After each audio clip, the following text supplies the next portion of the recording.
Então vamos lá, pessoal. Bom dia, boa tarde, boa noite. Não sei que horário que você está assistindo essa aula. Sou o professor Matheus e vamos dar continuidade aqui no nosso curso de Java. Na aula de hoje, trazendo mais uma novidade aqui para vocês, que é a ideia de programação modular. Então, na aula passada nós falamos de métodos, eu expliquei para vocês o que são métodos, tipos de método com retorno, método sem retorno, método com parâmetro, método sem parâmetro.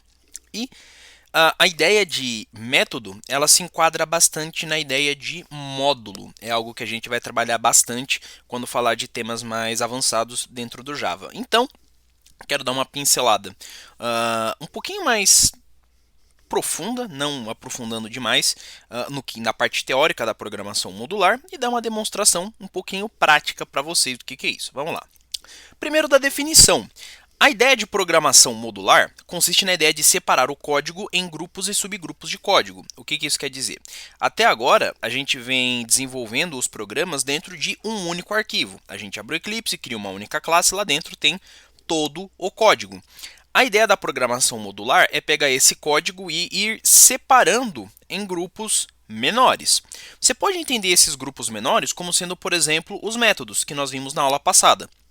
Só que ainda assim, se você tiver muitos métodos dentro de uma classe, dependendo de como esses métodos são organizados, como eles são estruturados, pode fazer sentido você distribuí-los em outros arquivos, que nós podemos entender então como módulos. Essa ideia de descentralização do código vai permitir não somente uma manutenção mais facilitada, porque você não vai ter que ficar revirando um arquivo gigantesco, mas sim um arquivo menor, um arquivo reduzido com as funções implementadas ali dentro, como também facilita a implementação de novas funcionalidades, porque se você precisa criar um novo método para fazer alguma coisa dentro do código, você não precisa ficar procurando dentro da classe onde aquele método vai se encaixar melhor e ver como ele vai chamando o outro. Você pode adicionar um novo módulo àquele projeto e integrá-lo com outros módulos, ok? Bom, conceitos. O que vem a ideia? Quais são os conceitos que a gente tem na programação modular? Falando especificamente aqui de linguagens orientadas a objetos. Então, no caso aqui eu estou aplicando ao Java, mas isso pode se aplicar ao Python, ao C Sharp, ao JavaScript, ao C++. O primeiro conceito é o conceito de classes. O que é uma classe? Bom, se você prestou atenção lá desde a primeira aula que eu falei do Eclipse, mostrei o Eclipse funcionando, você lembra que uma classe para o Eclipse nada mais é que o arquivo onde nós escrevemos o código-fonte do Java. Não só o Eclipse, o NetBeans também, o IntelliJ IDEA, mas no geral uma classe é onde nós escrevemos o código Java. Só que se você amplia isso para outras linguagens, para o C++, para o Python, para o C Sharp, essa definição ela fica um pouquinho mais escassa, certo? Ela fica um pouquinho imprecisa. Então, qual que é uma definição geral para uma classe? Novamente, eu vou explicar isso melhor na aula de programação orientada a objetos, mas por aqui a gente entende uma classe como sendo uma estrutura, ou seja, é qualquer arquivo, que encapsula dados e comportamentos relacionados, ou seja, que guarda dentro dela dados e comportamentos relacionados àquele projeto, ou pelo menos aquela parte do programa. E o que seriam essas coisas? Dados nós podemos entender como sendo variáveis. E comportamentos nós podemos entender como sendo os métodos, certo? Que vão ser definidos dentro daquela classe. Sim, aqueles métodos que eu expliquei na aula passada. E, novamente, isso aqui eu vou voltar a repetir lá na parte de programação orientada a objetos. Aqui vocês já estão tendo uma pré-definição do que vai ser uma aula sobre isso. Bom, e qual que é a ideia da classe? Definir o estado e o comportamento do objeto que pode ser criados a partir dela. Então, ou seja, a ideia da classe é eu criar um objeto que eu possa manipular. Então, definir o estado, ou seja, definir os valores armazenados lá dentro, bem como definir o comportamento, ou seja, como essa classe vai tratar esses dados que eu armazenei dentro dela. O que me leva ao segundo ponto, né? Outro conceito que nós temos dentro de uma classe é o conceito de atributos. Em alguns livros, vocês podem ver esses atributos com o nome de campos, ok? Independente de como esteja escrito, é a mesma coisa. Atributo, campo, variável, é tudo a mesma coisa. São variáveis que armazenam valores as quais são necessários para poder se criar uma instância daquela classe. Então, nem sempre a gente vai ter isso, porque nem todas as classes precisam que eu dê valores para ela para que ela possa ser criada. Mas algumas classes precisam, como por caso da classe Scanner. Quando eu vou criar uma instância da classe Scanner, eu preciso dar a informação ali do system.in, que é o quê? É um parâmetro que o método construtor da classe Scanner precisa para poder criar essa classe. Só que não somente isso, existem outros modelos também, outros tipos de classe que vão precisar ali de que eu passe informações para ela para poder criar a estrutura dessa classe. No momento agora eu não tenho nenhum exemplo para mostrar para vocês, mas quando a gente chegar lá na parte de conexão com banco de dados, que vai vir pouco depois de programação orientada a objetos, vocês vão ver como isso aqui vai se encaixar, como isso aqui vai fazer sentido. Bom, falando agora sobre métodos, certo? Primeiro foi o conceito de classe, agora o conceito de métodos. Métodos ou funções, você pode achar essas duas nomenclaturas em livros e as duas estão corretas, são blocos de código que executam uma tarefa específica dentro de um programa. Isso não é novidade, vocês viram isso na aula passada. Eles são utilizados para modularizar e organizar o código, ou seja, dentro de uma classe, ao invés de eu ter um único bloco de código monolítico, eu vou separando as operações do meu código em bloquinhos menores, nomeados, que são os métodos, que podem precisar ou não de informações para funcionar, que é o que nós chamamos parâmetro, e que podem ou não retornar algum valor. Se ele retorna algum valor, a gente diz que é um método de retorno. Se ele não tem, a gente diz que é um método void, ok? A sua utilização permite a reutilização de código, reduzindo a duplicação e aumentando a eficiência do desenvolvimento de software. Ou seja, a utilização dos métodos vai me permitir escrever menos código, e cada vez que eu preciso reutilizar aquele código, ao invés de eu escrever o código todo outra vez, basta eu simplesmente chamar o nome do método, o que vai me permitir escrever um software menor e mais eficiente. Em linguagens orientadas a objetos como Java, C++, C Sharp, Kotlin, Python, JavaScript, os métodos são membros das classes, ou seja, eles fazem parte das classes e podem ser invocados a partir de objetos, ou seja, quando a gente cria a instância da classe, ou de maneira estática, que é quando você utiliza o nome da própria classe, ponto, o nome do método. Isso aqui nós vimos na aula passada, na aula 8. Bom, quando eu vou criar, seja um método, seja uma classe, eu tenho que passar para ele também o conceito de modificador. Eu posso ter tanto os modificadores de comportamento quanto os modificadores de acesso. Então, quando eu vou criar uma classe, por exemplo, quando você vai criar lá o primeiro projeto dentro do Eclipse, cria a primeira classe. Qual que é a primeira definição que aparece depois do pacote? Public class e o nome da classe. Ou seja, eu estou dizendo que aquela classe é uma classe pública, ela pode ser acessada em qualquer parte do meu projeto. Da mesma forma que se eu disser que aquela classe é protected, ela só pode ser acessível por outras classes dentro daquele pacote. Se eu digo que ela é privada, ela não pode ser acessada em lugar nenhum dentro do meu projeto.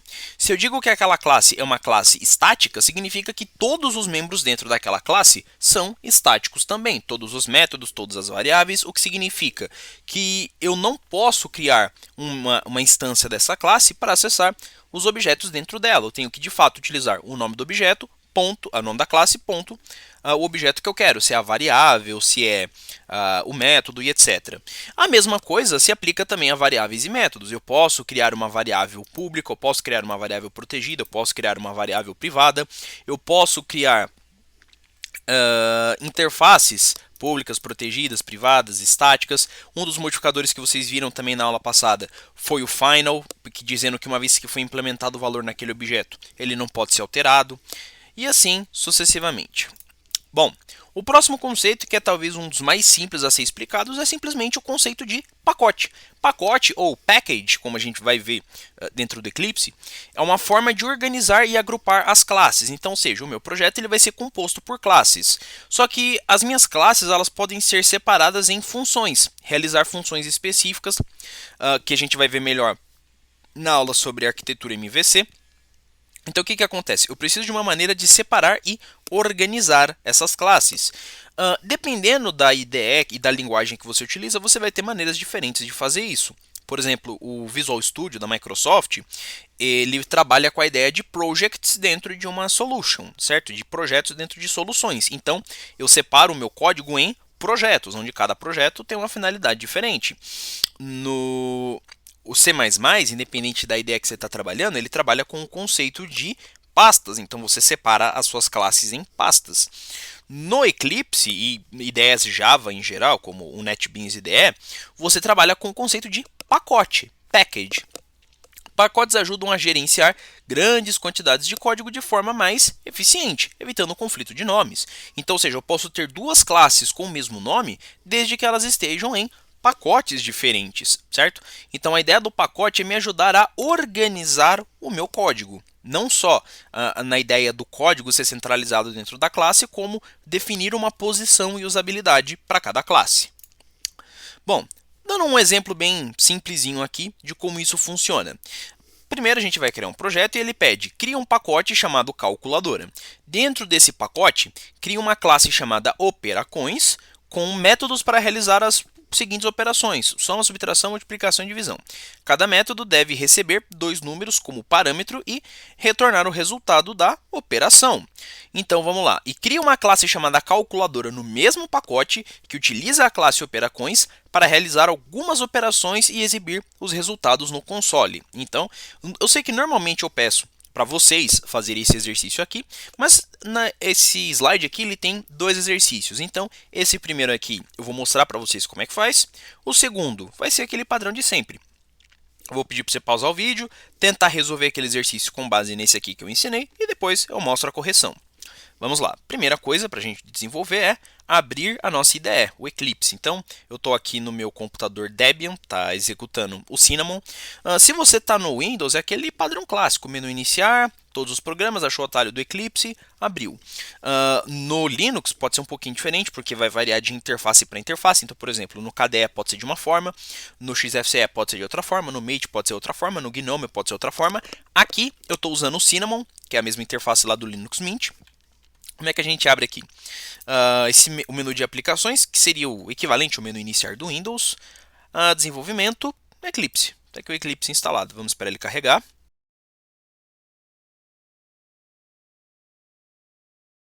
E bom, aqui já está o Eclipse aberto. Vou fechar esses exercícios aqui das aulas passadas. Primeira coisa, vamos criar um novo projeto. File, New, Other. Java Project, Next. O nome do projeto, eu vou chamar esse projeto de exemplo 1 módulo. Eu vou mudar para o Java 20, Finish. Não muda a perspectiva. Vamos lá, aqui está a estrutura do nosso projeto. Você já conhece aqui o projeto, as bibliotecas do JRE, a pasta source e a classe module info que ele sempre cria. Aí vamos lá, ele pede para eu criar um pacote chamado calculadora. Então, botão direito, New, Package, calculadora. E está aqui o nosso pacote calculadora. Dentro desse pacote, a gente vai criar uma classe chamada operações, com O maiúsculo. Então, botão direito, New Class, operações. Aí muitos de vocês perguntam, professor, aqui a gente marca o método main, certo? Não, aqui a gente não marca o método main. Essa classe, olha que curioso, ela não vai precisar do método main. Por quê? Ela vai implementar as funções. Ela tem a função somente de guardar as funções e executá-las quando for chamada, não no momento em que ela quiser. E lá dentro eu tenho que implementar as seguintes operações: soma, subtração, multiplicação e divisão. Cada uma dessas operações, cada um desses métodos, deve receber dois números. Então, ou seja, eles têm que ter dois parâmetros, certo?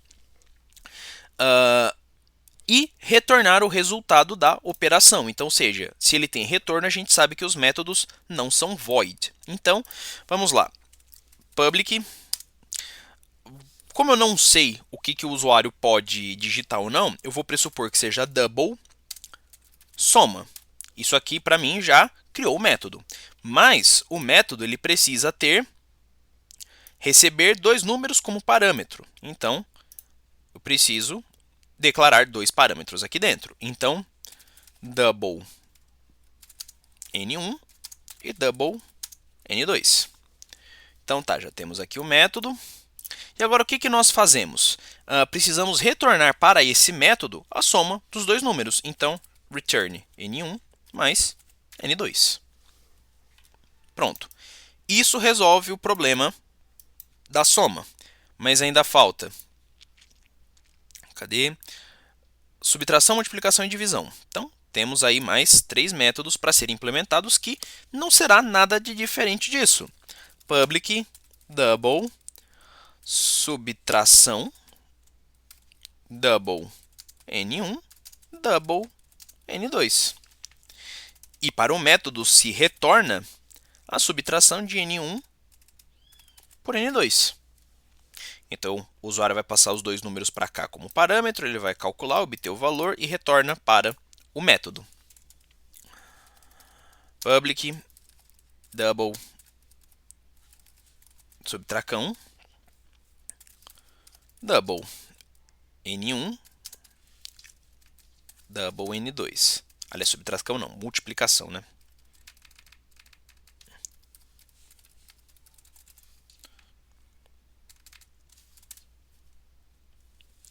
Return n1 x n2. Public double divisão double n1 e double n2. Return n1 dividido por n2. Na teoria, tudo isso aqui está certo. Só que a gente tem que considerar uma coisa. Eu estou pegando sempre o primeiro número e dividindo pelo segundo, aqui no caso do divisão. E se o usuário passar como parâmetro um número zero? Teoricamente, não tem como eu ter uma divisão por zero, certo? É impossível eu fazer uma divisão por zero. Existe uma maneira melhor de nós tratarmos isso, é um tema inclusive das próximas aulas, a próxima aula sobre manipulação de arquivo, então a próxima da próxima vai ser como resolver isso, a gente chama tratamento de exceções. Mas por agora, com as ferramentas que você tem, o que você pode fazer para impedir isso aqui de dar problema? Se o valor de n2 for maior do que zero, então ótimo, ele faz o cálculo. Se não, ele vai retornar zero. Só para o método não ficar sem nenhum retorno, para ele não dar erro, não parar o programa por completo.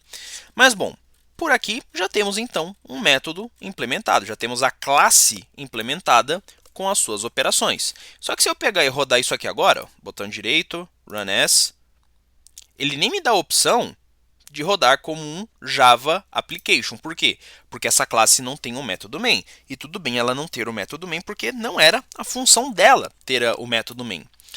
Isso está descrito aqui nesse segundo parágrafo.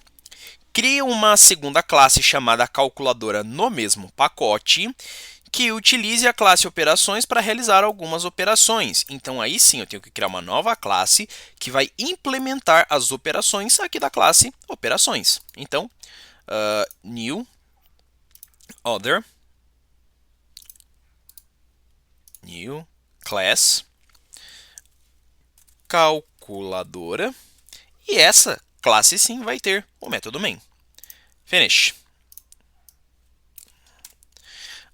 A gente pode fazer isso aqui de diversas formas. O exercício ele não especifica nada de como ele quer que se faça. Então, para que possamos praticar tudo que já foi ensinado até aqui, vamos fazer uma calculadora bem simples que nem a gente fez lá na aula do switch case.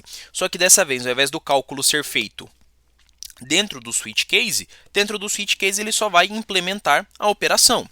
Então, eu vou precisar perguntar para o usuário por dois números, então eu vou precisar do scanner.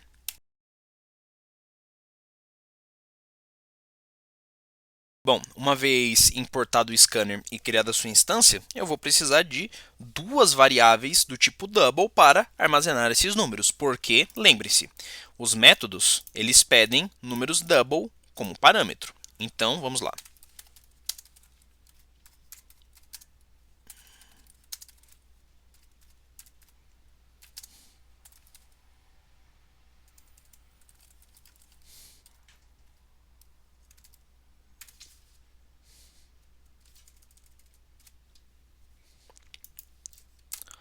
Pronto. Agora a gente pode começar, que é o quê?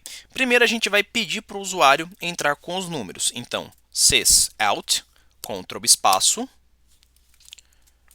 digite o primeiro valor. O usuário vai lá, digita um valor. Esse valor vai ser lido para a variável n1. n1 recebe sc.nextDouble. A mesma coisa para o segundo valor. Agora, eu preciso que o usuário escolha qual operação ele deseja realizar. Então, eu vou ter que mostrar um menu para ele. Sysout, escolha uma operação. Aí, eu vou mostrar para ele quais opções ele tem. Vamos dizer que 1 para soma, 2 para subtração, 3 para multiplicação e 4 para divisão. Aí eu vou precisar guardar essa escolha que o usuário fizer. Então, eu vou precisar criar uma outra variável, int op, começa em 0. E o que ele digitar, eu vou ler para essa variável op. Op recebe sc.nextInt. Agora vem a parte que a gente viu há um bocado de tempo, que é a tomada de decisão.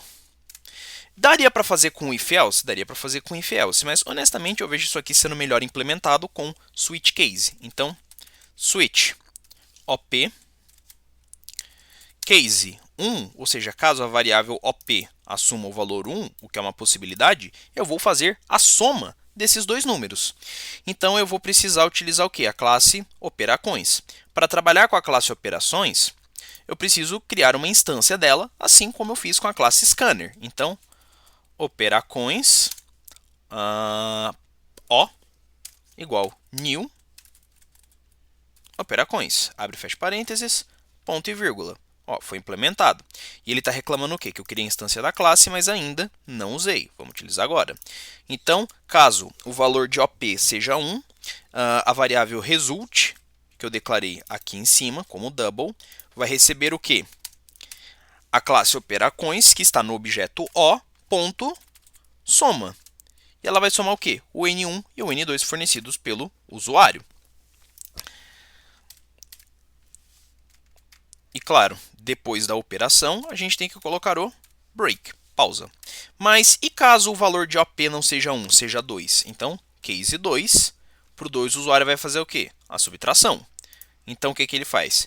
Result recebe O, ponto, subtracão, N1 e N2. E ao final, ponto e vírgula. Pausa.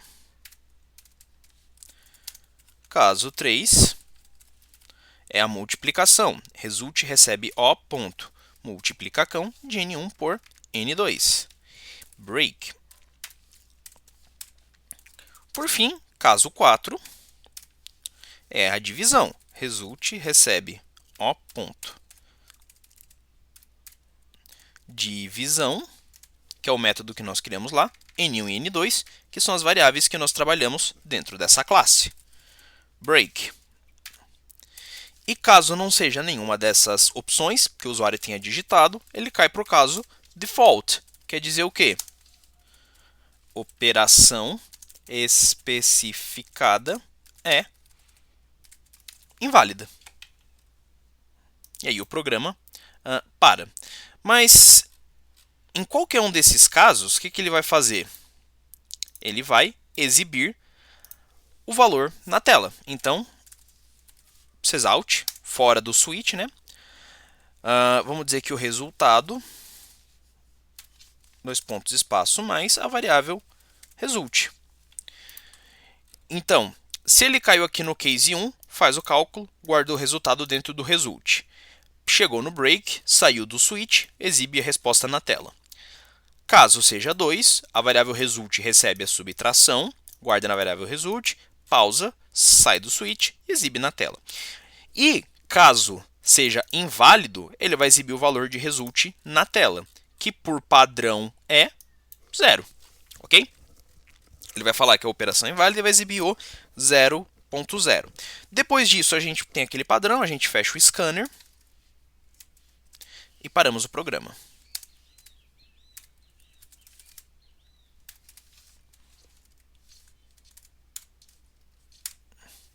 E pronto. Essa é a implementação da classe operações dentro da classe calculadora.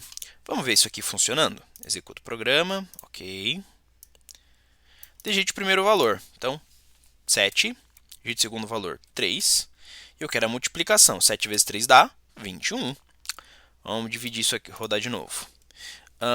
Digite o primeiro valor. Eu quero 2, 3 e eu quero uma divisão. 4. 2 dividido por 3 dá 0,66666. Roda de novo. 22, 7. Eu quero de novo uma divisão. Dá aproximadamente π. Começa aqui, ó, 3,14. E aquele caso que eu havia simulado, né? 12, 0, divisão. Ele vai falar que o resultado é 0,0. Tem outra maneira de testarmos isso, ok? Mas por agora vamos ficar só com essa definição aqui. Entendido, pessoal?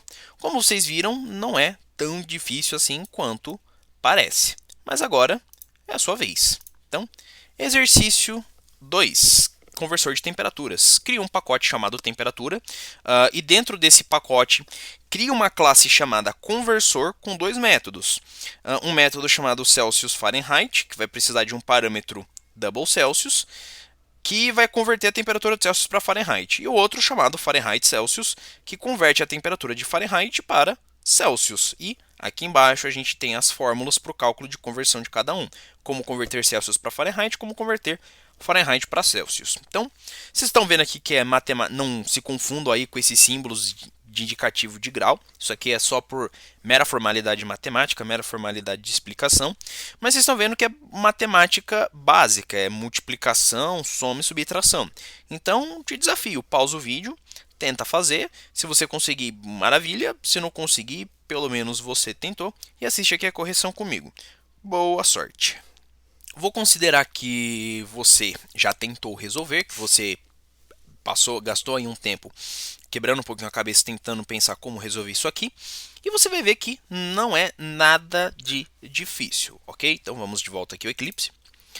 Você poderia criar outro projeto se você quisesse. Eu vou utilizar aqui o mesmo projeto porque ele só pede para mim, cria um novo pacote. Então vou criar um novo pacote aqui dentro chamado temperatura. New Package. Temperatura. Fechar as outras aqui para não me atrapalharem. Temperatura. E dentro desse pacote cria uma classe chamada conversor. Então, vamos criar uma nova classe chamada conversor. E como a função dessa classe é só implementar os métodos de conversão, não tem método main aqui dentro. Então, finish. E vamos lá. O primeiro método se chama Celsius Fahrenheit. Eu vou dar um Ctrl C aqui para não correr o risco de escrever errado. Então, ele especifica que tem que ter um parâmetro. Em double, vou receber a temperatura Celsius. Mas ele não fala se o método tem que ter retorno ou não. Então, considerando que o último exercício eu mostrei para vocês um método com retorno, esse eu vou fazer um método void, sem retorno. Então, public void Celsius Fahrenheit. E ele vai precisar de um parâmetro do tipo double chamado Celsius, que é a temperatura em Celsius que vai entrar para ele poder converter. Então ele tem que fazer a conversão. Converte a temperatura de Celsius para Fahrenheit. Como é que a gente converte a temperatura para Fahrenheit? É a temperatura em Celsius vezes 9 sobre 5 mais 32. Então o que a gente vai fazer? Eu vou criar aqui dentro uma variável privada. Então, private double Fahrenheit começa em 0.0. E eu vou dizer o quê? Que esse método Fahrenheit, que essa variável Fahrenheit, Ctrl espaço para ele completar, Fahrenheit, recebe o quê? A minha temperatura em Celsius. Vamos olhar a fórmula de novo. Vezes 9 dividido por 5, vezes 9 dividido por 5. Isso aqui é uma operação só. Mais 32. Então, mais 32. Ótimo, isso criou para mim. Fiz o cálculo da temperatura em Celsius, converteu para Fahrenheit. Agora eu tenho que exibir essa temperatura na tela. Então, sysout. Vamos tentar fazer isso aqui um pouquinho mais bonitinho. Então, vai ser a temperatura Fahrenheit mais aspas, né? Porque eu vou fazer uma concatenação. um indicativo de grau F, né, em graus Fahrenheit. E ele pede para eu criar um novo método, também chamado Fahrenheit Celsius, que converte a temperatura de Fahrenheit para Celsius. Mesma coisa, vou selecionar aqui, Ctrl C, e vai seguir o mesmo princípio. Public void Fahrenheit Celsius, double a temperatura em Fahrenheit. Então, Ctrl C, Ctrl V, abre chaves Enter. Está aqui o nosso método. Vou criar outra variável privada de novo, private double. Por quê? Porque eu só quero que essa variável seja acessível dentro dessa classe, ela não precisa ser acessável externamente. Celsius começa também em 0.0. E agora o que eu digo? Que a variável Celsius vai receber o cálculo de conversão do Fahrenheit, que é como?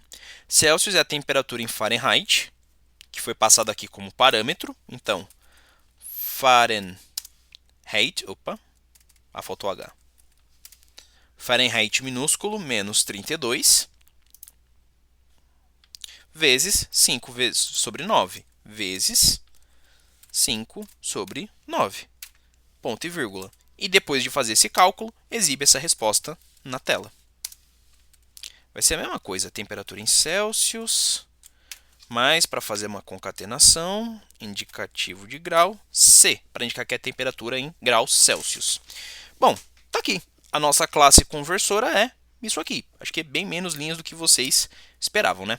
Bom, e como sempre, se a ideia é programação modular, é eu ter uma classe externa que chame esses métodos. Então, vamos lá, new class. Eu vou chamar essa classe de main e vou dar para ela um método main.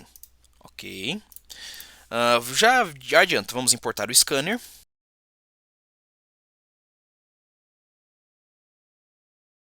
Bom, com o scanner criado, instanciado, vamos primeiro dar para o usuário as opções do que ele quer, que pode ser ou fazer a conversão de Fahrenheit para Celsius, ou fazer a conversão de Celsius para Fahrenheit. Então, sysout. Que tipo de conversão desejas fazer? Sysout. Entre aspas, 1 Celsius para Fahrenheit. Deixa eu ver se eu escrevi certo. Escrevi certo. Ou 2 sysout 2 Fahrenheit para Celsius. Se o usuário vai digitar um desses números, significa que ele vai digitar um número inteiro, ou 1 ou 2. Então, de novo, int op começa em 0. E eu vou dizer que a variável op recebe sc, que é o nosso scanner, ponto nextInt. Beleza, leu, guardou ali dentro. Agora vamos lá. Se...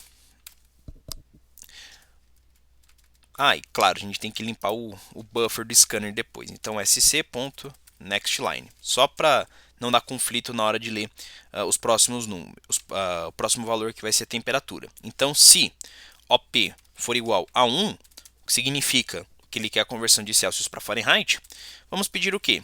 Sysout, digite a temperatura em Celsius. O usuário vai lá, digita a temperatura em Celsius, e isso precisa ser guardado em uma variável. Outra variável ser declarada, então, agora do tipo double. Double entrada, começa 0.0. E eu digo que